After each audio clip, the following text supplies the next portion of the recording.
இப்பொழுது நாம் தேவனுடைய வார்த்தைக்கு நேராய் நாம் கடந்து செல்ல இருக்கிறோம். நம் மத்தியில் இன்றைக்கு தேவனுடைய வார்த்தையை கொண்டு வருகிற பாஸ்டர் சிமியோன் அவர்களை உங்களுக்கு அறிமுகப்படுத்துகிறதுல மகிழ்ச்சி அடைகிறேன். அவர்கள் பல வருஷங்கள் அவங்க மதுரையில் வாழ்ந்தார்கள். மதுரையில் நல்ல சமாரியன் சபையோடு இணைந்து அவர்கள் ஊழியங்களை செய்தார்கள். அங்குள்ள வேதாகம கல்லூரியில் ஆசிரியராய் ஊழியம் செய்தார்கள். பிற்பாடு பாண்டிச்சேரியில் போய் ஊழியம் செய்தாங்க.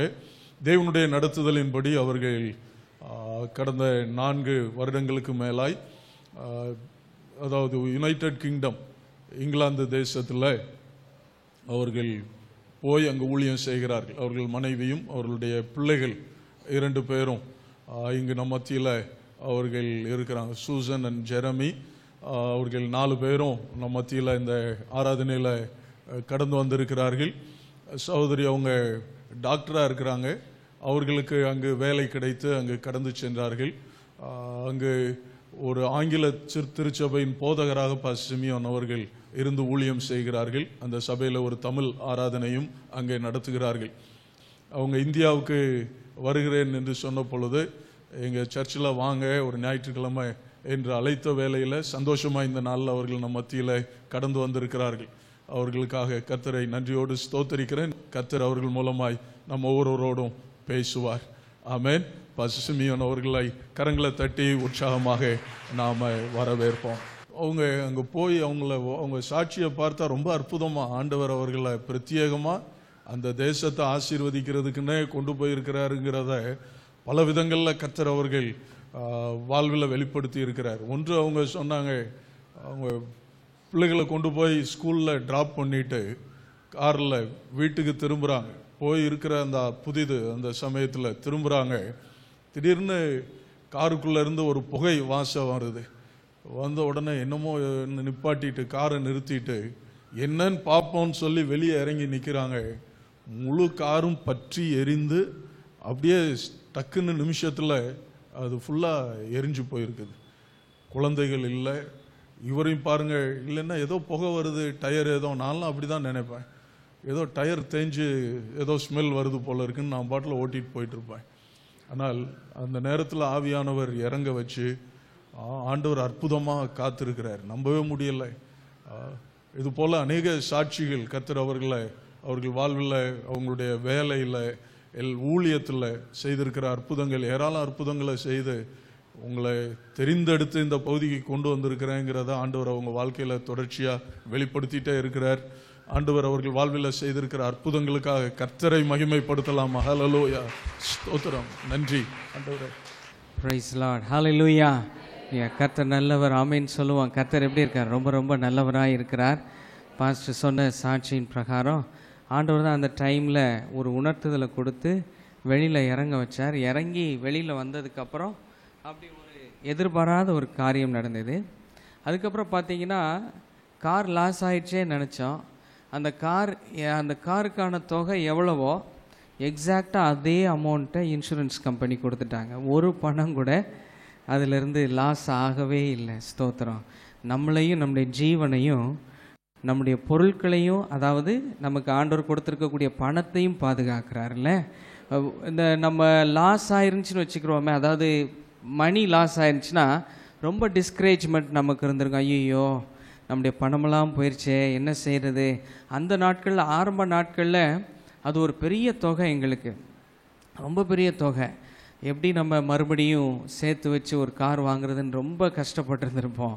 கர்த்தர் நல்லவர்.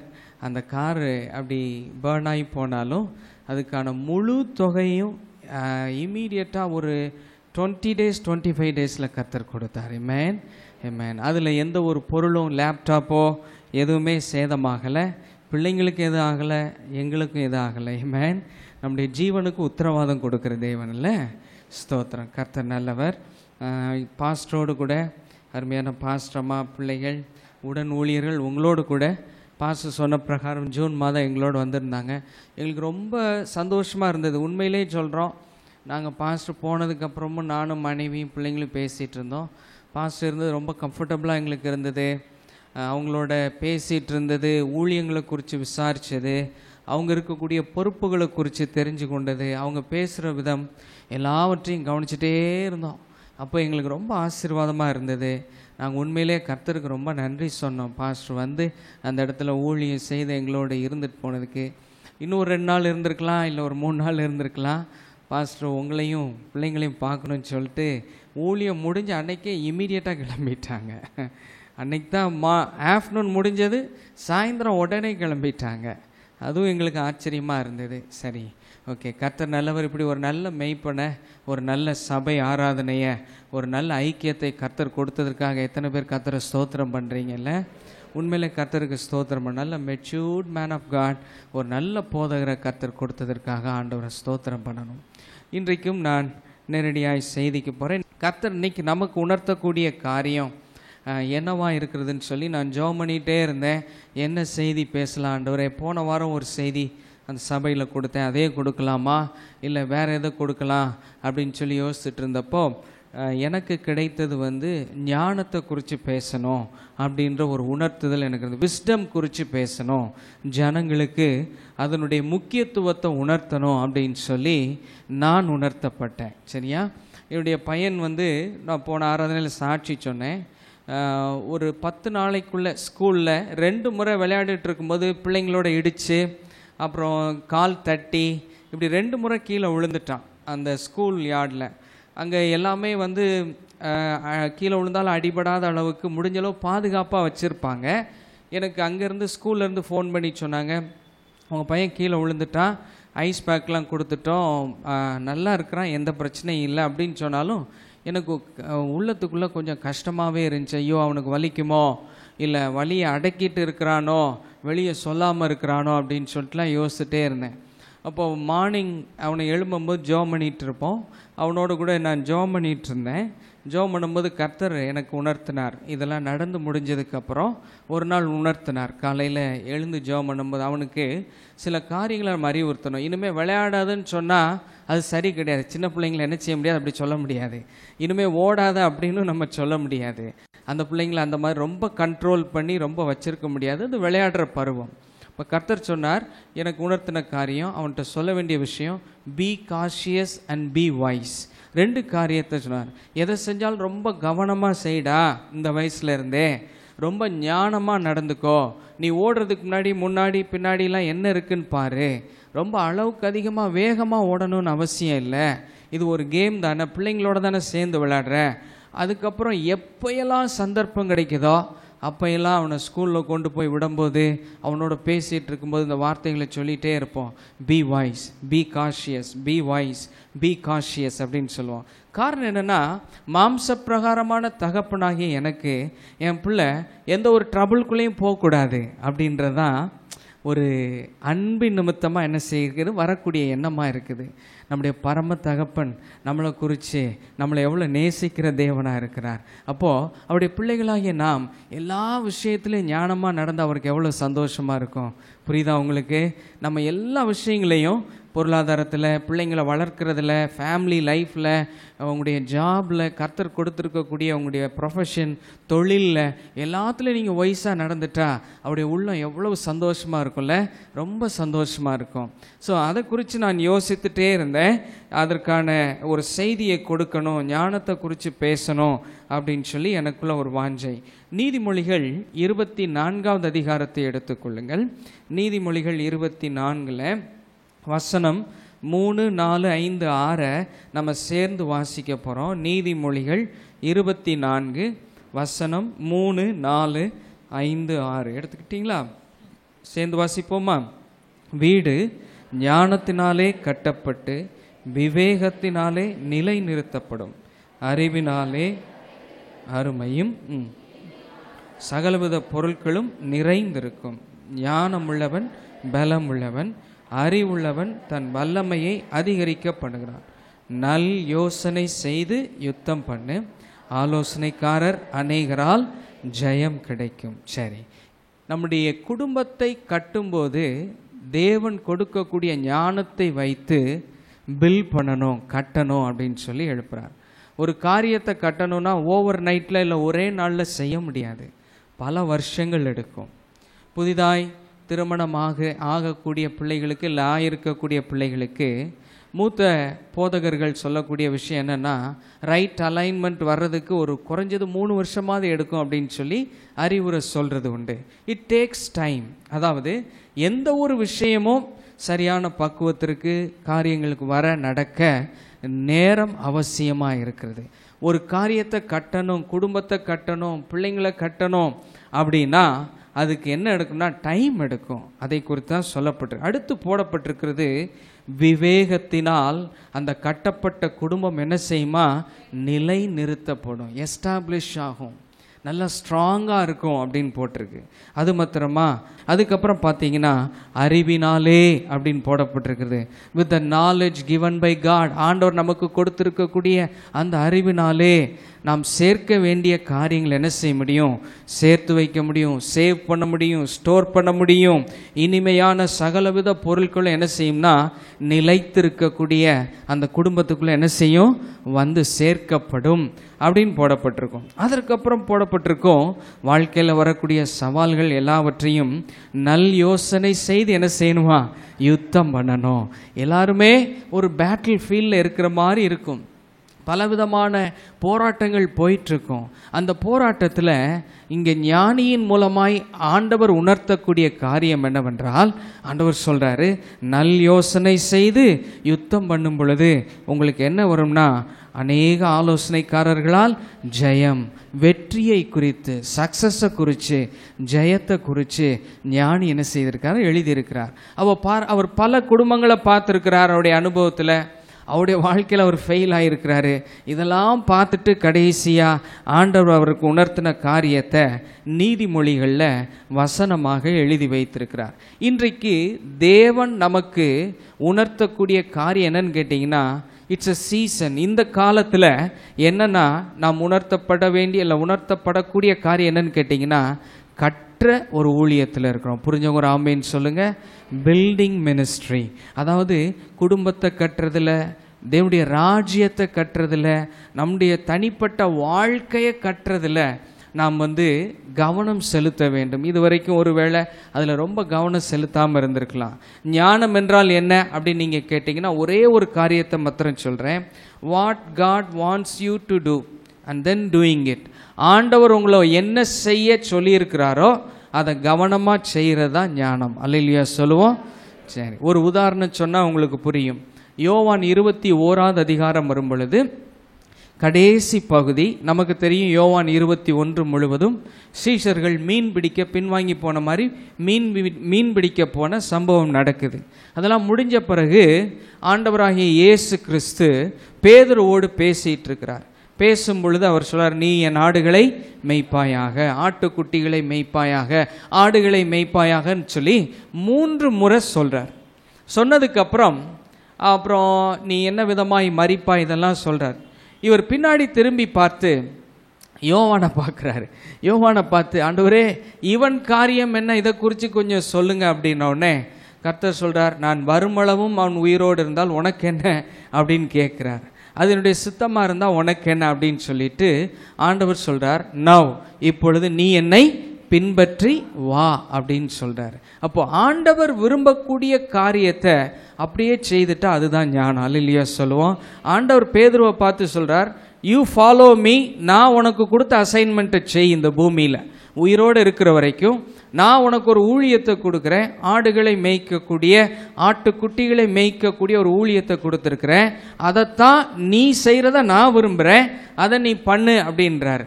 அப்போ ஆண்டவர் செய்ய விரும்புகிறத செஞ்சிட்டோன்னா நமக்கும் ஒரு திருப்தி இருக்கும், ஒரு சமாதானம் இருக்கும். ஸ்தோத்திரம். அருமையான தேவனுடைய பிள்ளைகளே, இன்னைக்கு நீங்கள் உங்களுடைய ஜபங்களில் போய் குடும்ப ஜபத்தில் நீங்கள் எல்லாரும் சேர்ந்து ஜெபம் பண்ணும் பொழுது கர்த்தரை பார்த்து சொல்லுங்கள், எங்கள் பிள்ளைங்க நீங்கள் என்ன செய்ய விருப்பமாக இருக்கிறீங்க ஆண்டவரே, அவங்க என்ன செய்யணும், என்ன படிப்பு படிக்கணும் அப்படின்றத சொல்லுங்க அப்படின்னு சொல்லி கேளுங்க. கர்த்தர் நிச்சயமாய் வெளிப்படுத்துவார். அநேக குடும்பங்களில் என்ன பண்ணிடுறாங்கன்னா, பிள்ளைங்க 10th வரும்போதே எப்படியாவது நீட்டில் சேர்த்து பிள்ளைங்கள டாக்டர் ஆக்கணும், வீட்டில் ஒரு டாக்டராவது இருக்கணும்னு சொல்லி விருப்பப்படுறாங்க. உண்மையிலே அது தேவனுடைய சித்தமாக இருந்தால் கர்த்தருக்கு ஸ்தோத்திரம், நிச்சயமாய் கர்த்தர் வாய்க்க பண்ணுவார். ஆனால் பல குடும்பங்களை என்ன பண்ணிடுறாங்கன்னா, பிள்ளைங்களை எங்கிட்டோ கொண்டு போய் மெடிசன் படிக்க வைக்கணும், இங்கே இடம் கிடைக்க மாட்டேங்குது அப்படின்னு சொல்லிட்டு சுயத்தில் சில சமயங்களில் முயற்சி எடுத்து எங்கேயாவது கொண்டு போயிடுறாங்க. என்னுடைய உறவினர் ஒருத்தங்களோட பேசிகிட்டு இருந்தேன். ஒரே பொண்ணு தான்.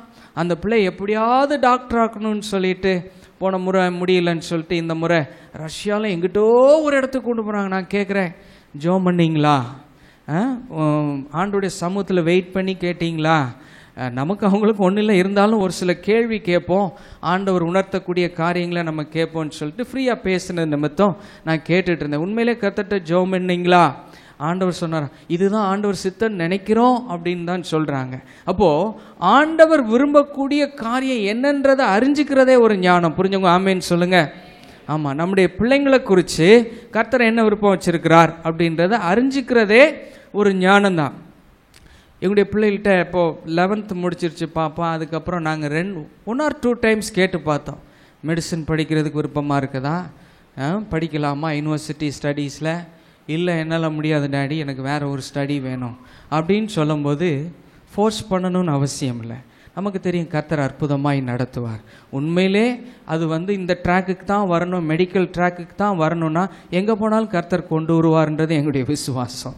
இல்லை ஸ்தோத்திரம். அப்படி இல்லாத பட்சத்தில் என்ன, பிள்ளைங்களுக்கு விருப்பமில்லாத காரியங்களை ரொம்ப திணிக்கணும்.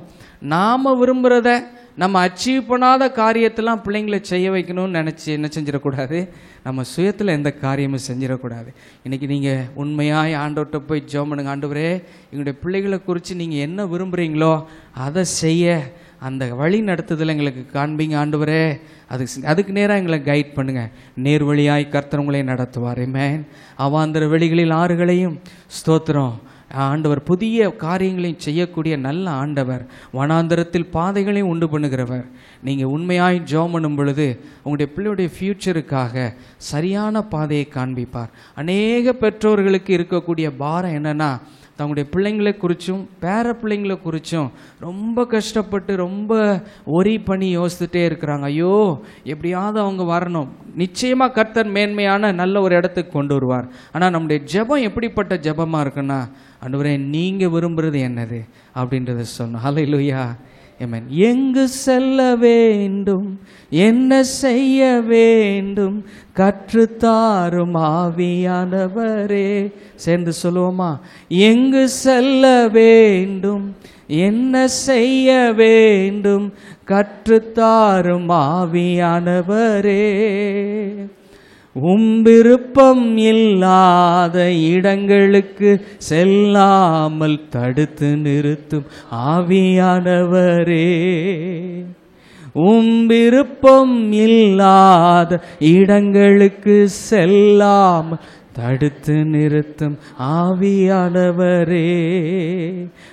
ஆவியானவரே, ஆவியானவரே, பரிசுத்த ஆவியானவரே.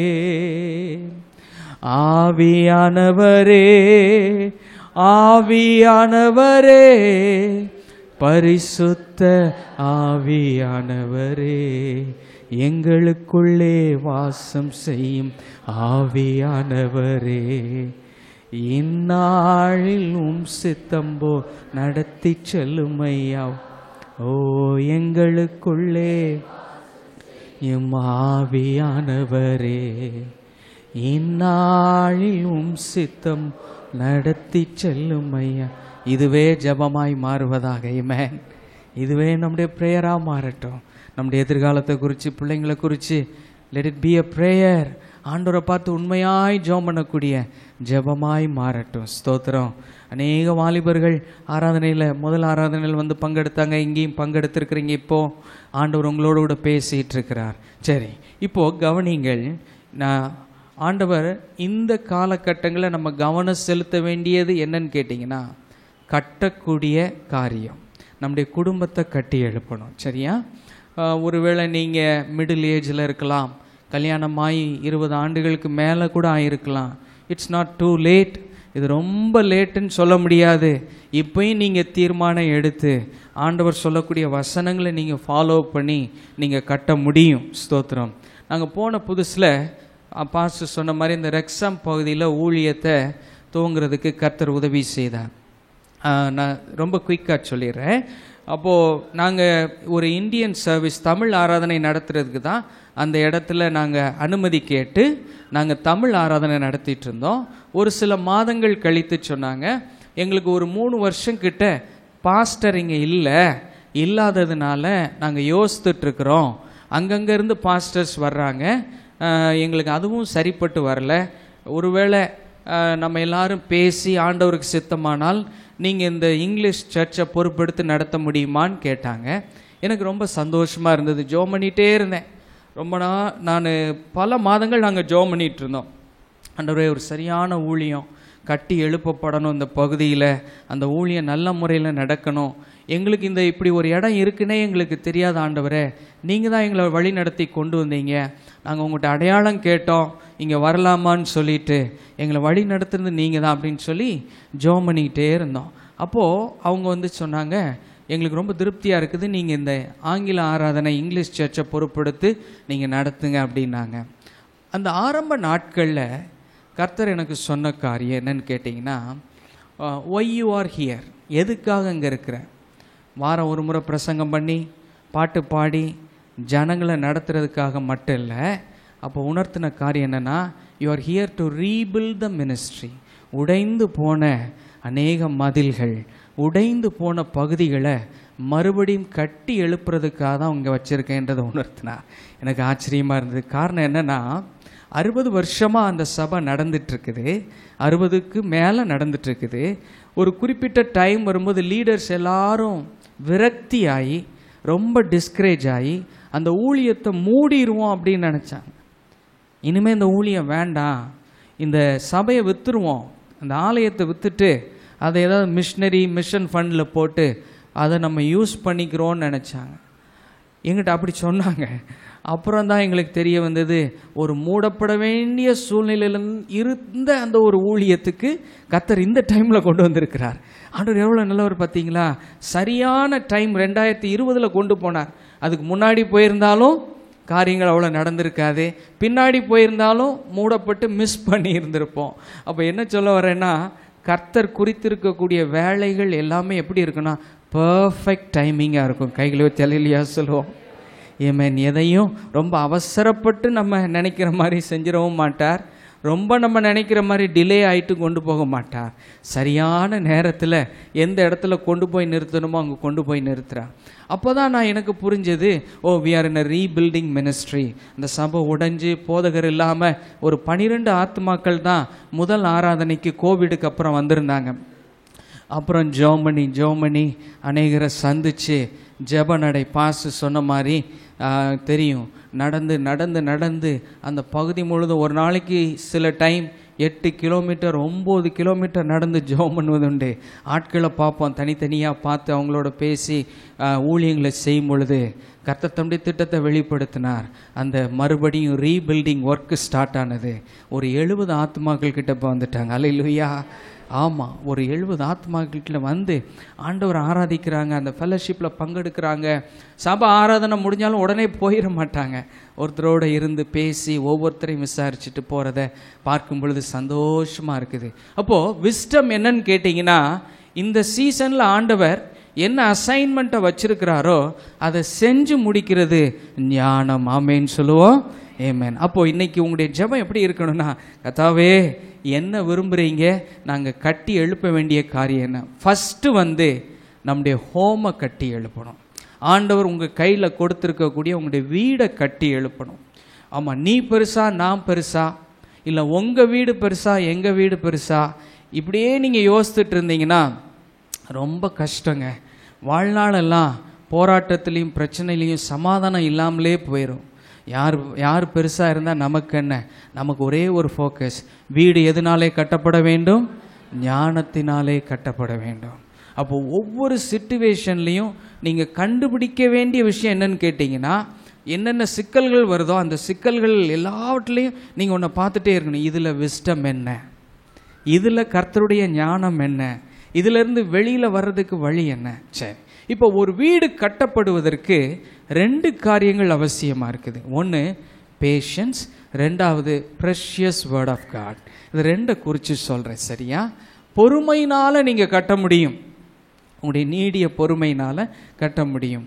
ஃபார் எக்ஸாம்பிள், பேதுருக்கு எழுதின நிருபத்தில் பார்க்கும் பொழுது, ரட்சிக்கப்படாத கணவன்மாரோ இருக்கிறாங்கன்னா உங்களுடைய நல் நடத்தையினாலே அவங்கள என்ன செய்யுங்க, ஆதாயம் பண்ணிக்கொள்ளுங்கள் அப்படின்னு சொல்லி விசுவாசிகளுக்கு அந்த லெட்டர் எழுதுறார். பொறுமையாக இருந்து என்ன செய்யுங்க, பண்ணுங்க அப்படின்னு சொல்கிறார். அப்போ இந்த பொறுமை எப்படி வெளிப்படுன்னு பார்த்தீங்கன்னா, வார்த்தையிலையும் செயல்களையும் வெளிப்பட்டுட்டே இருக்கும். சில நேரம் ரொம்ப நாள் வெயிட் பண்ணுற மாதிரி இருக்கும், 5 வருஷம் 10 வருஷம் வெயிட் பண்ணுற மாதிரி இருக்கும். வெயிட் பண்ணாலும் காத்துருங்க, கர்த்தர் காரியங்களை கைகூடி வர பண்ணுவார். ஆனால் ஒன்றே ஒன்று உங்களுக்கு என்னென்னா, எல்லா சூழ்நிலைகளிலும் நம்முடைய குடும்பம் கட்டப்படணும், நிலை நிறுத்தப்படணும். ஆமென். அந்த 2 காரியம் மனதில் வைத்து கொண்டே இருக்கணும். இப்போ நிறையா டைம் என்ன ஆயிருன்னா, குயிக்காக காரியங்களை செஞ்சிருவோம், ரொம்ப வேகப்பட்டுருவோம், அவசரப்பட்டுருவோம், கோவப்பட்டுருவோம், ஜட்ஜ் பண்ணிடுவோம், யாரையா நியாயம் தீர்த்துருவோம். என்ன நீ இப்படி தான், நீ மாறவே மாட்ட, கல்யாணமான நாள்லேருந்து நான் பார்த்துட்டு தான் இருக்கேன் அப்படின்னு சொல்லி ரொம்ப வேகமாக பேசிடுவோம். நாங்கள் 2020 இங்கேருந்து போகும் பொழுது அநேக சாட்சிகள் இருக்குது. கர்த்தர் நடத்தின விதத்தை உங்களுக்கு சொல்லும்போது உங்களுக்கு பிரயோஜனமாக இருக்கும். அதனால் சில சாட்சிகளையும் சொல்லி உங்களுக்கு இந்த வார்த்தையோடு நான் இது பண்ணும்போது உற்சாகமாக இருக்கும். போகும்பொழுது விசா கிடச்சிருச்சு, எல்லாம் ரெடி ஆயிடுச்சு, ஜாப் ரெடி ஆயிடுச்சு, எல்லாமே ரெடி ஆயிடுச்சு. சகோதரிக்கு தான் முதலாவதாக அந்த இது எல்லாமே அனுப்புனதுனால டிபெண்ட்டாக நாங்கள் எல்லாம் ரெடி ஆகிட்டுருக்கோம். இப்போ ஆண்டவர்கிட்ட சொன்னோம், ஆண்டவரே இது உண்மையிலே உங்களுடைய சித்தமாக இருந்தால் நிறையா தொகை செலவாகும். இப்போ ஒரு வீடை மாற்றுறதே, நம்ம ஊரில் மாற்றுறதே நிறைய செலவாகும். இப்போ நாடு விட்டு நாடு போகிறோம், அதுவும் கோவிட் டைமில் இங்கேருந்து அங்கே போகிறோம், நிறையா செலவு இருக்கும் ஆண்டவரே. அப்போ நாங்கள் சொன்னோம், ஆண்டவரே எந்த ஒரு காரணத்தை கொண்டும் எங்களுடைய பேரண்ட்ஸ்கிட்ட கூட எங்களுக்கு 10,000 வேணும் இல்லை 1,00,000 ரூபாய் வேணும்னு நாங்கள் வாயை திறந்து கேட்க மாட்டோம். எங்களுடைய தேவைகள் எல்லாம் சந்திக்கப்பட்டால் எங்களுக்கு தெரியும், நாங்கள் அங்கே போகிறதற்கான அடையாளங்களில் இதுவும் ஒன்று. நீங்கள் அனுமதிக்கிறீங்க, அங்கே போகலாம் அப்படின்னு சொல்லிட்டு மனதில் வச்சு ஜெபம் பண்ணிகிட்டே இருந்தோம். அதில் இன்னொரு ப்ரேயர் பண்ணோம். என்ன ப்ரேயர் பண்ணோன்னா, தேவைகள் சந்திக்கப்படுவது மட்டும் அல்ல ஆண்டவரே, கொஞ்சம் எங்களுடைய சேவிங்ஸும் கொஞ்சம் இருக்கணும் அப்படின்னு சொல்லி செல்ஃபிஷாக ஜெபம் பண்ண மாதிரி ஜெபம் பண்ணோம். கர்த்தருடைய கிருபையினால் வெயிட் பண்ணிகிட்டே இருந்தோம், ஒவ்வொன்றுக்கும் வெயிட் பண்ணிகிட்டு இருந்தோம். அங்கே வீடு பார்க்குறதுக்கு வெயிட் பண்ணோம். அதுக்கப்புறம் இங்கேருந்து ட்ராவலுக்கான டிக்கெட்ஸுக்கு 4 பேருக்கும் ஆண்டவருடைய சமூகத்தில் வெயிட் பண்ணோம். விசாக்காக வெயிட் பண்ணோம். எல்லாவற்றையும் ஒரு பைசா கடன் இல்லாமல் கர்த்தர் வாய்க்க பண்ணினார். அல்லேலூயா. ஒருவேளை அவசரப்பட்டிருந்தா, ரொம்ப ஆதங்கத்தோடு நமக்கு அதிகம் பணம் தேவைப்படும் சொல்லி கொஞ்சம் அவசரப்பட்டு கடன் எங்கேயாவது வாங்கியிருந்தோன்னா அது ரொம்ப கஷ்டங்க. ஆண்டவரை விசுவாசிக்காமல் போயிட்டோன்றதுக்கு அது ஒரு அடையாளம். ஆண்டவர் அந்த அளவுக்கு விசுவாசிக்காமல் போயிட்டோன்றதுக்கு ஒரு அடையாளம் ஆயிரும். ஆனால் எந்த ஒரு காரியத்தையும் வெயிட் பண்ணி பொறுமையோடு காத்திருக்கும் பொழுது, நீங்கள் ஜெபம் பண்ணிகிட்டு இருக்கிறீங்களே, உங்களுடைய ஜெபங்களையெல்லாம் கர்த்தர் கேட்டுகிட்டே இருக்கிறார். ஆமென். நம்முடைய ஜெபங்களையெல்லாம் கர்த்தர் கேட்டுட்ருக்கிறார். எதுக்கெல்லாம் நீங்கள் ப்ரேயர் பண்ணுறீங்களோ, உங்களுடைய உறவினர்கள் ரட்சிக்கப்படுறதுக்காக ஜெபம் பண்ணிகிட்டு இருப்பீங்க, குடும்பம் கட்டப்படுறதுக்காக ஜெபம் பண்ணிகிட்டு இருப்பீங்க. பொறுமையோடு வெயிட் பண்ணிகிட்டே இருங்க, அந்த ஜெபத்திற்கான பதில் ஒரு நாள் வந்துடும். ஆமென். ஸ்தோத்திரம். சீக்கிரமாக கர்த்தர் பதில் தரக்கூடிய நல்ல தேவனாக இருக்கிறார். அப்போது ஒரு குடும்பம் கட்டப்படுவதற்கு எல்லாத்துலேயுமே பொறுமை இருக்கணும். நினச்ச உடனே சிலர் ஓடி போய் கடன் வாங்கிடுறாங்க, கடன் பிரச்சனையில் விழுந்துறாங்க, வட்டி கடனில் விழுந்துடுறாங்க, ரொம்ப கஷ்டப்படுறாங்க.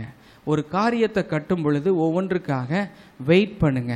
கையில் பணம் இருக்கிறதுனால எல்லாத்தையும் செலவு பண்ணணும்னு அவசியம் இல்லை. ஸ்தோத்திரம். தேவன் கொடுக்கக்கூடிய ஞானத்தை பயன்படுத்தணும். நம்முடைய கைகளில் ஆண்டவர் கொடுக்கக்கூடிய ஒவ்வொரு ஆசீர்வாதத்தையும் எந்த அளவுக்கு யூஸ் பண்ணுறோன்றதும் ஞானம்தான், எப்படி பயன்படுத்துகிறோம் என்பதும் ஞானம்தான். வீடு எதனாலே கட்டப்பட வேண்டும்? ஞானத்தினாலே கட்டப்பட வேண்டும். ஹல்லேலூயா. ஸ்தோத்திரம். ஹல்லேலூயா. ஆமென். ஒரு 2 வாரங்களுக்கு முன்பதாக ஒரு கிராமத்தில் ஒரு குடும்பத்தை சந்திக்க போயிருந்தேன். அன்றைக்கி காலையில் ஊழியர் இருந்தது.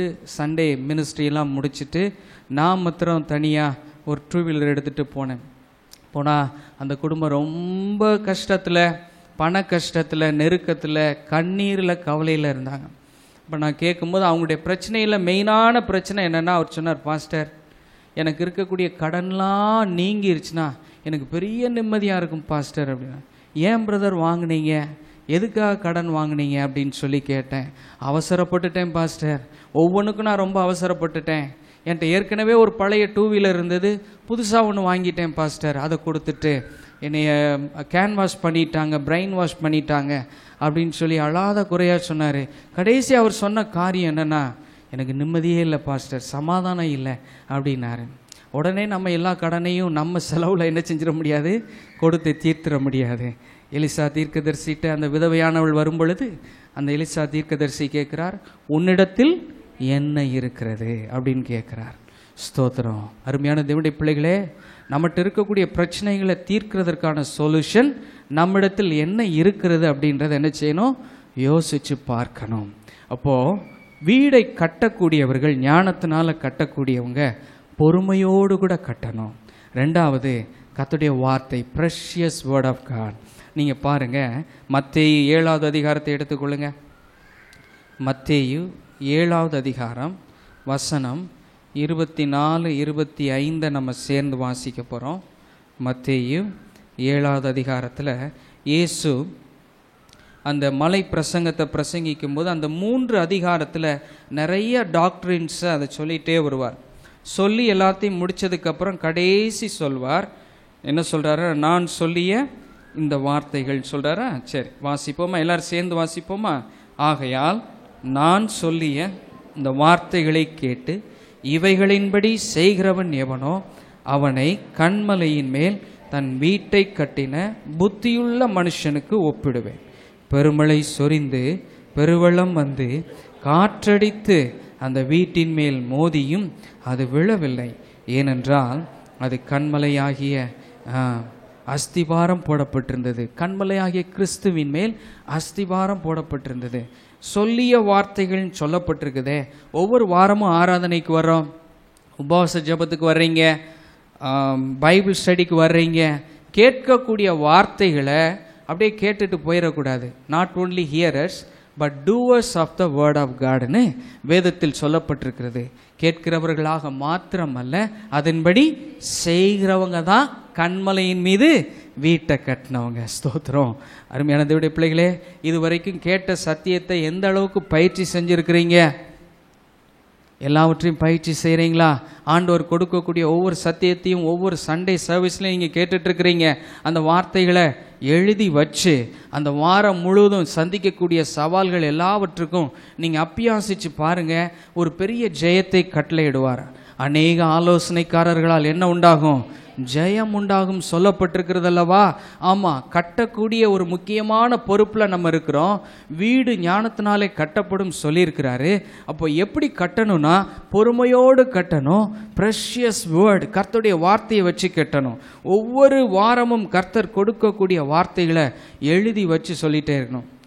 அப்போது சொல்லிய வார்த்தைகள், கேட்கக்கூடிய வார்த்தைகளை மறுபடியும் என்ன செய்யணும்?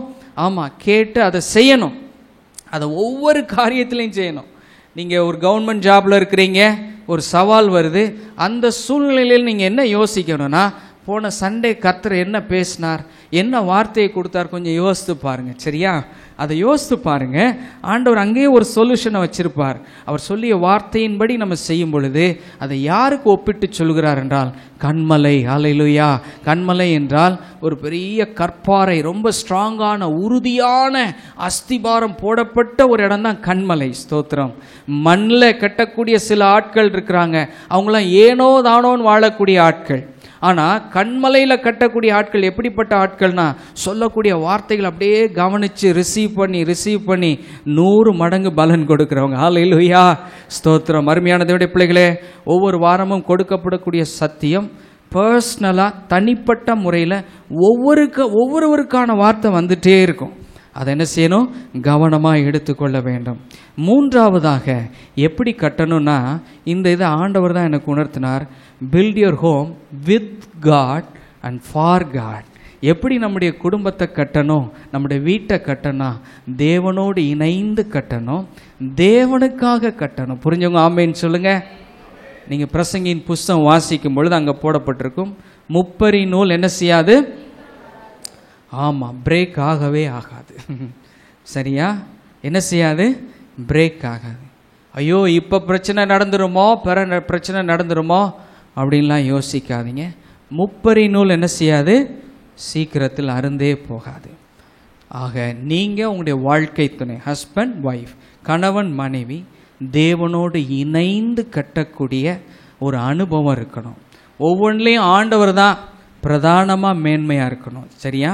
முதல்ல தேவன், அடுத்து தேவன் உங்களுக்கு கொடுத்துருக்கக்கூடிய வாழ்க்கை துணை, அதற்கப்புறம் தான் கர்த்தர் நமக்கு கொடுத்துருக்கக்கூடிய வேலை, அலுவல்கள், ஒருவேளை பிஸ்னஸ் எல்லாம் அதுக்கப்புறம் தான் வரணும். அப்போ தேவனோடு இணைந்து கட்டுறவங்க எப்படி கட்டுவாங்கன்னா, எதை செஞ்சாலும் கர்த்தருக்காக செய்வாங்க. புரியுதா? என்ன செஞ்சாலும் யாருக்காக செய்வாங்க? கர்த்தருக்காக செய்வாங்க. படிக்கிறது கூட, அந்த படிப்பு படிக்கும்போது அந்த பிள்ளைங்களுக்கு ஆழ் மனதில் ஒரு எண்ணம் இருக்கணும். என்ன இருக்குன்னா, இந்த ஸ்டடீஸ் மூலமாக நிச்சயமாக கர்த்தரை என்ன செய்வேன்? நான் மகிமைப்படுத்துவேன், ஒரு ஊழியம் செய்வேன். 2 நாளைக்கு முன்னாடி ஒரு டாக்டர் பார்க்க வந்திருந்தார். சொல்ல எப்படியாவது நம்ம 2 பேரும் சேர்ந்து ஜாம் பண்ணோம் அப்படின்னார். நாங்கள் 2 பேரும் ஒரு குறிப்பிட்ட இடத்துல ஒரு 2 hours சேர்ந்து ஜாம் பண்ணிகிட்டு இருந்தோம். அப்படி ஜாம் பண்ணும் பொழுது நான் கேட்டேன், தம்பி உங்களுக்கு ஸ்பெசிஃபிக்காக என்ன ஜாம் பண்ணணும்னு சொல்லுங்கள் அப்படின்னு. அவர் எம்டிலாம் முடித்து ஜாபில் இருக்கிறார், கவர்மெண்ட் ஹாஸ்பிட்டலில் ஒரு டாக்டராக ஒரு வேலையில் இருக்கிறார். இருந்தாலும் நம்ம காமனாக ஆசீர்வதிங்க ஆண்டவரே அப்படின்னு சொல்லிட முடியாதே. என்னத்துக்காக ஜாம் பண்ணணும் அப்படின்னோடனே அவர் சொன்னார், நான் என்ன டைப் ஆஃப் மினிஸ்ட்ரியோட வேலை செய்யணும் அப்படின்றத ஆண்டவர் எனக்கு சொல்லணுன்னே, தயவுசெய்து அதுக்கு நம்ம 2 பேரும் சேர்ந்து ஜெபம் பண்ணோம் அப்படின்னாரு. எனக்கு ரொம்ப ஆச்சரியமாக இருந்தது. ஒரு இந்து மார்க்கத்திலேருந்து ரட்சிக்கப்பட்டு வந்த ஒரு சகோதரன், அவங்க வீட்டில் இன்னும் அம்மா அப்பா ரட்சிக்கப்படல, தம்பி ரட்சிக்கப்படல, இவர் மட்டும்தான் ரட்சிக்கப்பட்டிருக்கிறார். அவருக்குள்ளே ஒரு எண்ணம் இருக்குது, இன்றைக்கி நல்லா எம்டி படிச்சிட்டோம், ஒரு நல்ல டிபார்ட்மெண்ட்டில் ஒரு பெரிய உத்தியோகத்தை கர்த்தர் கொடுத்துட்டாலும் கூட அவருடைய ஆழ் மனதில் இருக்கக்கூடிய எண்ணம் என்னென்னா, இதெல்லாம் அச்சீவ்மெண்ட் ஒரு பக்கம் இருந்தாலும் இதை வச்சு கர்த்தருக்காக என்ன செய்யணுன்றதை நான் தெரிஞ்சுக்கிறணும் அப்படின்னு சொல்லி ஆசையாக கேட்டார். நாங்கள் ஊக்கமாக ஜெபம் பண்ணோம். தெரியும் சீக்கிரமாக கர்த்தர் அவர் என்ன செய்வார், அவருக்கு காரியங்களை வெளிப்படுத்துவார். அப்போது நம்முடைய குடும்பம் கட்டப்படுவது தேவனோடு இணைந்து கட்டணும், தேவனுக்காக கட்டணும். நம்முடைய பிள்ளைகள் ஆண்டவர் கொடுத்துருக்கக்கூடிய ஆசீர்வாதங்கள் கார் முதற்கொண்டு நீங்கள் எல்லாவற்றையும் யோசித்து பாருங்கள். உங்களை சுற்றி இருக்கக்கூடிய எல்லா ஆசீர்வாதங்கள், கர்த்தர் கொடுத்துருக்கக்கூடிய பிஸ்னஸ் எல்லாத்தையும் நீங்கள் வச்சு சுற்றி இருக்கக்கூடிய எல்லாவற்றையும் பார்த்தீங்கன்னா எல்லாமே கர்த்தருக்காக தான். ஆமென். அதனால தான் யோசுவா சொல்கிறார், தேவனை பின்பற்றுவது, ஆராதிப்பது உங்களுக்கு ஆகாத காரியமாக போனால் அது உங்களுடைய பார்வையில் அப்படி இருக்கட்டும். ஆனால் நானும் என் வீட்டாருமோ வென்றால் கர்த்தரையே சேவிப்போம். நானும் என் வீட்டாருமோ வென்றால் யாரை சேவிப்போம்? கர்த்தரை மட்டும்தான் சேவிப்போம் அப்படின்றார். அப்போது நம்முடைய உறுதியான தீர்மானம், அதில் அந்த தீர்மானத்தில் ஞானம் விளங்கும். சிலர் ரொம்ப உறுதியாக இருப்பாங்க, உங்களோட சண்டை போட்டுட்டேன், சாப்பிடவே மாட்டேன் அப்படின்னு சொல்லி கோபத்தில் இருப்பாங்க. இனிமேல் நான் சாப்பிடவே மாட்டேன், உன் கூட சேர்ந்து சாப்பிட மாட்டேன். அநேக குடும்பங்களில் தனித்தனியாக சாப்பிட்றாங்க. கணவன் மனைவி ஒருத்தருக்கு ஒருத்தர் சரியாக சம்பாஷணை பண்ணாதனால பிள்ளைங்களை வச்சு கம்யூனிகேட் பண்ணிகிட்ருக்குறாங்க. அம்மாட்ட போய் இதை சொல்லிட்டு வாடா, அப்பாட்ட இதை சொல்லு அப்படின்றாங்க. இப்படிலாம் இருக்கிறாங்க. இதெல்லாம் கட்டுவதற்கான அடையாளம் இல்லை. வேதம் சொல்லுகிறது, புத்தியுள்ள ஸ்திரீ தன் கைகளினால் என்ன செய்கிறாள்? வீட்டை கட்டுகிறாள். புத்தி இல்லாத ஸ்திரீயோ அதை என்ன செய்கிறாள்? தன் கைகளினால் உடைச்சி போடுறான்னு சொல்லிட்டு அதையும் ஞானி எழுதி வைத்திருக்கிறார். சரியா?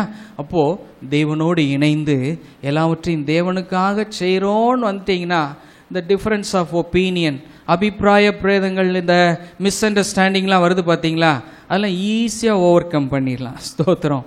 ஒவ்வொரு நாளும் சூரியன் அஸ்தமிக்கு முன் உங்கள் கோபம் என்ன செஞ்சிடணும்?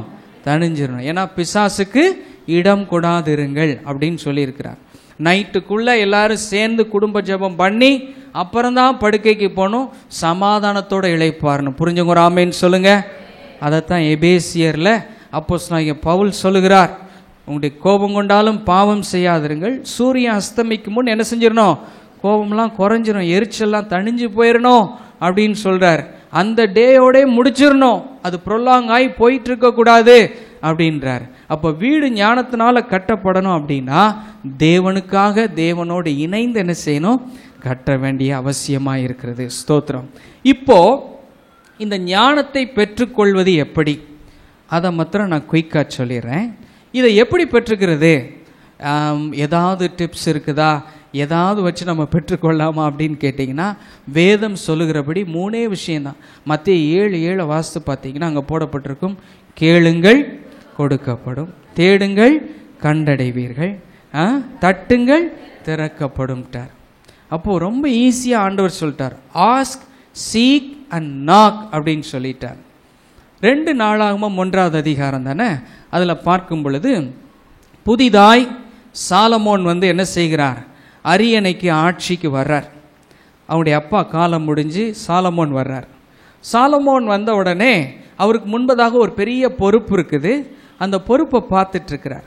இதை எப்படி செய்கிறது அப்படின்னு சொல்லி யோசிச்சுட்டு இருக்கிறார். ஒரு நாள் இரவில் தேவன் அவருக்கு சொப்பனத்தில் தரிசனமாகிறார். இப்போ உங்களுக்கு இன்னைக்கு நைட்டு ஜீசஸ் உங்களுடைய சொப்பனத்தில் தரிசனமாகி சாலமோன்கிட்ட கேட்குற மாதிரி கேட்குறாருன்னு வச்சுக்கிறோம். உங்களுக்கு என்ன வேணும் அப்படின்னு கேட்குறார். நீங்கள் என்ன பதில் சொல்லுவீங்க?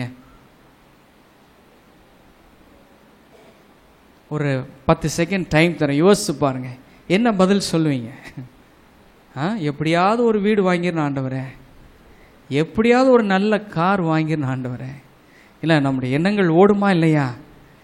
எப்படியாவது சம்பளம், உயர்ந்த ஒரு சம்பளம் வாங்கின ஆண்டவரே. சாலமோன் சொல்கிறாரு, அந்த அந்த இதெல்லாம் வாசித்து பார்த்தேன். இன்றைக்கி காலையில் அதிகாலையில் உட்காந்து அந்த பகுதியை வாசித்து பார்த்தேன். அவர் கேட்குறாரு, இந்த மணலத்தனையாக இருக்கக்கூடிய இந்த ஜனங்களை நியாயம் விசாரிக்க போக்கும் வரத்துமா இருந்துன்னா சமாதானத்தோட ஆட்சி செய்கிறதற்கு எனக்கு ஞானம் தாங்கன்னு சொன்னோடனே தேவன் சொல்கிறார், இது உன் இருதயத்தில் இருந்தபடியால்ன்ற வார்த்தை வரும். வீட்டில் போய் வாசித்து பாருங்க. இதுதான் அவருடைய ஹார்ட்டில் இருந்திருக்கு. இது உன்னுடைய இருதயத்தில் இருந்தபடியால் நான் என்ன செய்கிறேன், நீ கேட்ட ஞானத்தையும் கேட்காத ஐஸ்வர்யத்தையும் கனத்தையும் நீடித்த ஆயுசையும் உனக்கு ஒரு 4 ஆசீர்வாதம் சொல்றார். உன் சத்துருக்கள் மத்தியில் சமாதானத்தையும் நீடித்த ஒரு 4 ஆசீர்வாதம் தரார். அப்போ நம்முடைய இருதயத்தில் என்ன இருக்குதோ அதுதான் வெளியில் வரும். ஆமாம், அவர்கிட்ட மாற்றி சொல்ல முடியுமா? ஆண்டவர்கிட்ட போய் உள்ள ஒன்றை வச்சுட்டு வெளியில் சொல்ல முடியுமா? அவர் உள்ளந்திரியங்களை ஆராயக்கூடிய நல்ல தேவனாக இருக்கிறார். அவருக்கு நம்முடைய தாட்ஸ் என்னன்னு தெரியும், நம்முடைய உணர்வுகள் என்னன்னு தெரியும். அப்படிப்பட்ட தேவன்கிட்ட சொல்லும் பொழுது அவர் சொல்கிறாரு, இது ஏற்கனவே உன் இருதயத்தில் இருந்ததுப்பா, இதுதான் உன்னுடைய இருதயத்தில் இருந்தது, ஒரு நல்ல டிசையர் வச்சிருக்கிற அப்படின்னு சொல்லி. அப்போ கேட்டதை கர்த்தர் கொடுத்தாரா இல்லையா? ஆமாம். அப்போது யாக்கோபு 1:5 உங்களில் ஒருவன் ஞானத்தில் குறைவுள்ளவனாயிருந்தால் யாவருக்கும் சம்பூர்ணமாய் கொடுக்கிற தேவனவர், அதே நேரத்தில் வேற்றுமை நிழல் இல்லாமல் கொடுக்கக்கூடிய தேவனவர் அவரிடத்துல கேட்கும் பொழுது என்ன செய்கிறார்? தரக்கூடிய ஆண்டவராக இருக்கிறார்.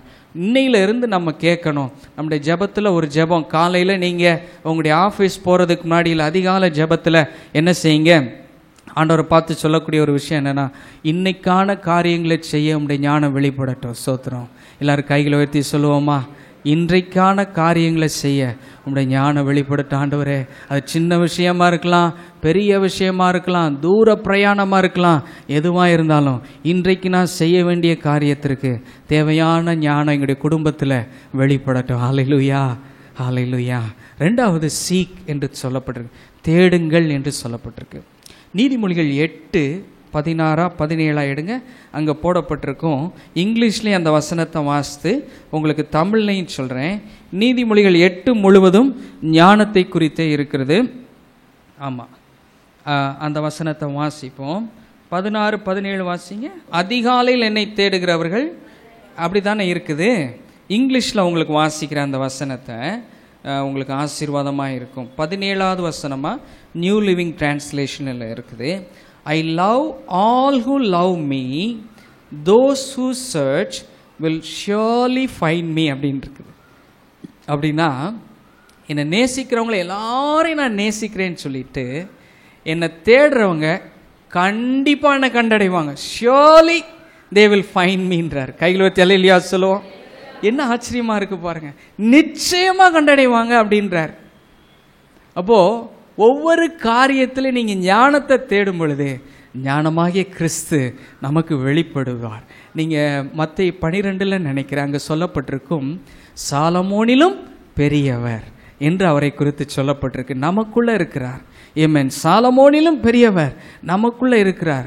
ஞானமாக நமக்குள்ளே இருக்கிறதுனால அவர் ஒவ்வொரு காம்ப்ளிகேஷன் வரும் பொழுதும், வேலையில் எப்பெல்லாம் கூட வேலை பார்க்குறவங்க மூலமாக பிரச்சனை வருதோ, எப்பெல்லாம் பக்கத்து வீட்டுக்காரங்க மூலமாக பிரச்சனை வருதோ, எல்லா சமயங்களையும் எல்லா பிரச்சனைகள் வரும் பொழுதும் அவரையே தேடணும். அல்லேலூயா சொல்லுவோம்.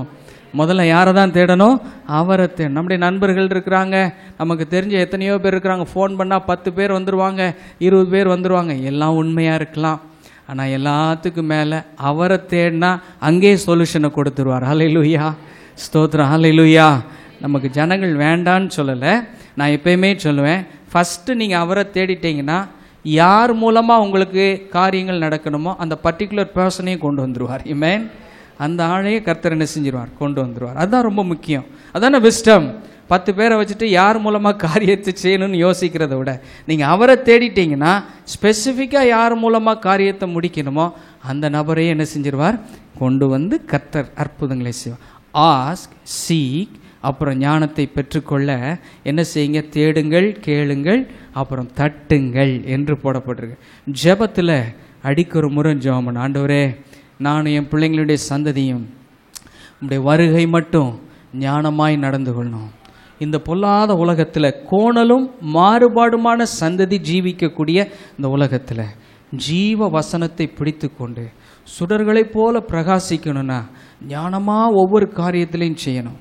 ஒவ்வொன்றிலையும் ஞானமாக நீங்கள் செய்யணும். உங்களுடைய பிள்ளைங்க ஒவ்வொன்றிலையும் வயசாக நடந்துட்டால் எவ்வளோ சந்தோஷப்படுவீங்கல்ல, ரொம்ப உங்களுக்கு ஜாய்ஃபுல்லாக இருக்கும். அதனால் 3வது ஜெபத்தில் இதை குறித்து ஜெபம் பண்ணிகிட்டே இருக்கணும். நீங்கள் பார்த்தீங்கன்னா தானியேல் 1வது அதிகாரம் இப்போ எடுக்க வேண்டாம், அதில் போடப்பட்டிருக்கக்கூடிய சாராம்சத்தை உங்களுக்கு சொல்கிறேன். அந்நிய தேசமாகிய பாபிலோனில் போய் அடிமைகளாய் கொண்டு போகப்பட்டவங்க தான். அவங்க அங்கே போன பிற்பாடு அங்கே சில ராஜ போஜனங்கள், திராட்சை ரசம் எல்லாம் கொடுக்குறாங்க. அதெல்லாம் முடியவே முடியாது, என்னால் இதை சாப்பிட முடியாதுன்னு சொல்லிட்டு அது வேண்டான், அந்த ஆஃபரை வேண்டான்னு சொல்லிட்டு வேண்டிக் கொண்டான். பிரதானிகளின் தலைவனிடத்தில் இதெல்லாம் வேண்டான்னு சொல்லிட்டு அவர் வேண்டிக் கொண்டான் இருக்கும். இதெல்லாம் முடிச்சதுக்கப்புறம் அவர் சொல்கிறார், ஒரு குறிப்பிட்ட டைம் எங்களுக்கு பருப்பு, காய் முதலானவைகளை எங்களுக்கு கொடுங்க, அதை நாங்கள் சாப்பிட்றோம், அப்புறம் நீங்கள் செக் பண்ணுங்கன்னு சொல்லப்பட்டிருக்கு. அப்படி செக் பண்ணும் பொழுது ஒரு மாத காலம் கழித்து அவங்க செக் பண்ணி பார்க்குறாங்க. பார்த்தா மற்ற எல்லாரையும் இந்த தானியேலும் அவனோடு கூட இந்த நண்பர்களும் 10 மடங்கு வயசாக சமர்த்தர்களாக இருந்தாங்களா. அல்லேலூயா சொல்லுவோம். என்ன ஒரு ஆச்சரியம் பார்த்தீங்களா? ஸ்தோத்திரம். நான் உங்களுக்காக இப்போவுமே ஒரு ஜெபம் பண்ணுறேன், உங்களுக்காக, உங்களுடைய பிள்ளைங்களுக்காக. ஆண்டவரே, எங்களுடைய பிள்ளைகள், வாலிப பிள்ளைங்க மற்றவங்களை விட இந்த மதுரை பட்டணத்தில் 10 மடங்கு வைசராக, ஸ்ட்ராங்கராக, பிரில்லியண்ட்டாக, நல்ல ஃபாஸ்டாக இருக்கணும்னு சொல்லி ஜெபம் பண்ணுறேன். அல்லேலூயா, அல்லேலூயா. எங்களுடைய விசுவாசிகள் வைஸாக இருக்கணும், ஸ்ட்ராங்காக இருக்கணும், ஸ்மார்ட்டாக இருக்கணும். ஏமே, அதுதான் ஞானம். அப்போது செய்ய வேண்டிய காரியத்தை உணர்ந்து தானியேலும் அவனுடைய நண்பர்களும் செஞ்சதுனால மற்ற எல்லாரையும் விட எல்லா காரியத்திலையும் எதை எடுத்தாலும் 10 மடங்கு மேலவே இருக்கிறாங்க அவங்க. அதுதான் ஞானம். ஆமென், ஹல்லேலூயா. அருமையான தேவ பிள்ளைகளே, அதை ஜெபத்தின் மூலமாய் கேட்டு பெற்றுக்கொள்ளுங்கள், தட்டி பெற்றுக்கொள்ளுங்கள். தானியேலுடைய ஜெப வாழ்க்கை குறித்து நாம் வாசிக்கும் பொழுது அவன் வழக்கத்தின்படியே ஒரு நாளைக்கு என்ன செய்கிறான்? 3 முறை தேவ சமூகத்தில் காத்திருக்கிறத பார்க்குறோம். ஒருவேளை உங்களுடைய வேலையின் நிமித்தமாக 3 முறை முறியாட்டினாலும் அட்லீஸ்ட் 2 டைம்ஸ் அது கர்த்தருடைய சமூகத்தில் என்ன செய்யுங்க? Morning and evening. நாளை துவங்கும்போது கர்த்தருடைய சமூகத்தில் என்ன செய்யணும்? துவங்கணும். நாளை முடிக்கும் போதும் கர்த்தருடைய சமூகத்தில் முடிக்கணும். புரிஞ்சவங்க ஒரு ஆமென் சொல்லுவோம். சரி, இப்பொழுது நாம் சொல்ல போகிறோம், வீடு எப்படி கட்டப்பட வேண்டும்? ஞானத்தினாலே கட்டப்பட்டு. ஸ்தோத்திரம். மறுபடியும் அந்த வேத பகுதியை வாசித்துருவோம். நீதிமொழிகள் 24வது அதிகாரம். ஏமேன். அந்த வசனத்தை வாசித்து நாம் ஜெபத்தோடு கூட முடிக்க போகிறோம். ஸ்தோத்திரம். வசனம் 4-5-3. வீடு ஞானத்தினாலே கட்டப்பட்டு விவேகத்தினாலே நிலை நிறுத்தப்படும். அறிவினாலே அறைகளில் அருமையும் இனிமையுமான சகலவித பொருட்களும் நிறைந்திருக்கும். ஞானம் உள்ளவன் பலம் உள்ளவன், அறிவுள்ளவன் தன் வல்லமையை அதிகரிக்க பண்ணுகிறான். நல் யோசனை செய்து யுத்தம் பண்ணணும்.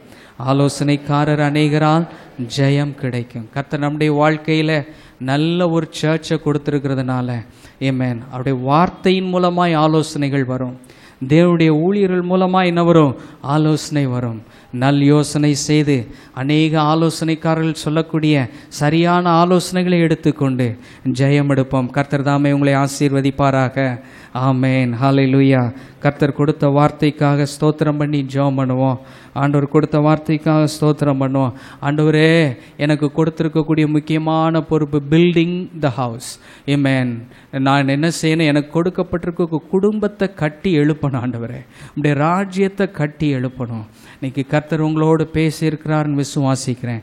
கண்ணில் மூடி இருக்கும் பொழுதே ஆமென். எத்தனை பேர் இந்த வார்த்தைக்கு உங்களுடைய வாழ்க்கையை ஒப்பு கொடுத்து ஜெபம் பண்ணுறீங்களோ, வலது கரத்தை உயர்த்தி நல்ல சத்தத்தை உயர்த்தி ஸ்தோத்திரம் பண்ணுங்க. கர்த்தர் கொடுத்த வார்த்தைக்காய் ஸ்தோத்திரம் பண்ணிகிட்டே இருங்க.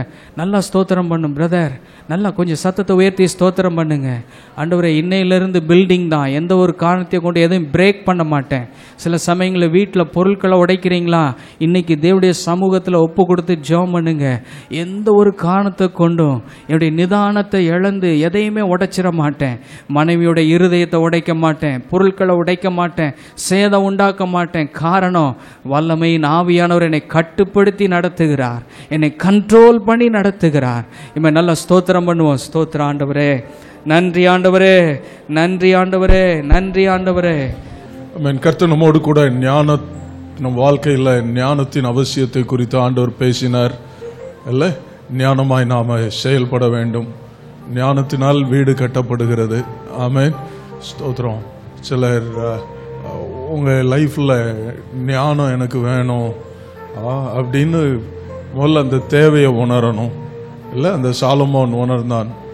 அவ்வளோ பெரிய ராஜா, தன்னுடைய தகப்பன் தான் தாவீது இருந்த ஸ்தானத்தில் இருந்து அந்த தேசத்தை வழி நடத்தணும்னு சொன்னா, இளைஞனாக நான் எம்மாத்திரம் ஆண்டவரே எனக்கு ஞானம் வேணும்னு கேட்டான்.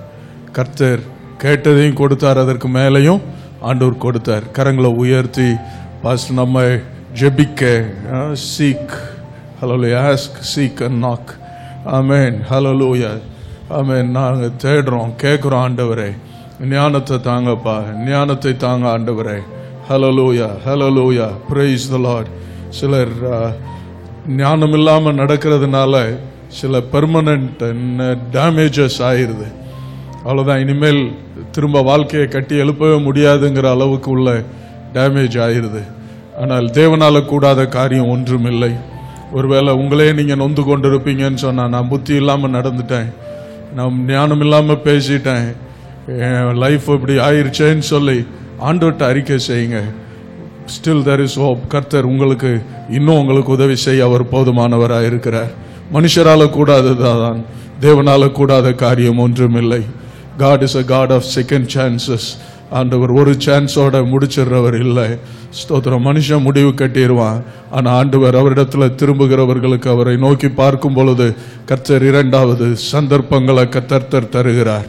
ஹல்லேலூயா. ஸ்தோத்திரம் ஆண்டவரே, உம்மை ஸ்தோத்தரிக்கிறோம். ஹல்லேலூயா, ஹல்லேலூயா, ஹல்லேலூயா. குடும்ப வாழ்க்கையில் ஞானம் தேவை. கர்த்தர் உங்களுக்கு கொடுத்திருக்கிற ப்ரொஃபஷனில் ஞானம் தேவை.